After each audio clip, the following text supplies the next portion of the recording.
உருண்டை குழம்பு பண்ணலான்னு இருக்கேங்க. பருப்பு உருண்டை குழம்பு எப்படி பண்ணுறதுன்னு பார்க்கலாம் வாங்க. கடலைப்பருப்பு 3/4 கப், கொஞ்சமாக துவரம் பருப்பு சேர்த்து ஊற வச்சுக்கணும்.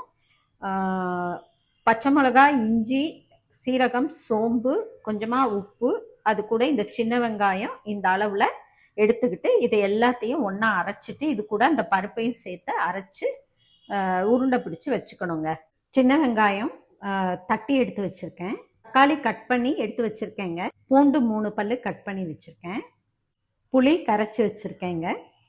மொத்தப்பொடி 2 டீஸ்பூன். கொஞ்சம் காரம் கூட போட்டால் தாங்க நல்லாயிருக்கும் உருண்டை குழம்புல.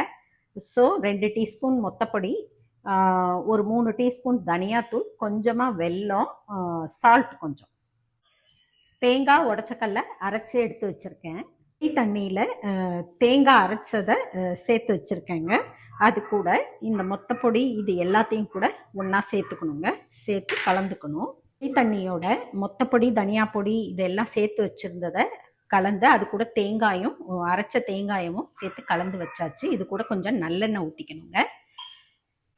பருப்பு உருண்டை மாவு அரைச்சி எடுத்தாச்சுங்க. இந்த மாதிரி அந்த மாவை வந்து உருண்டை பிடிச்சி இட்லி கொப்பரையில் வேக வச்சு எடுத்துக்கலாங்க.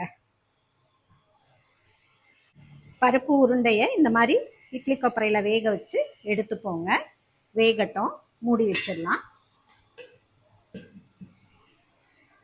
பருப்பு உருண்டை வெந்துருச்சுங்க.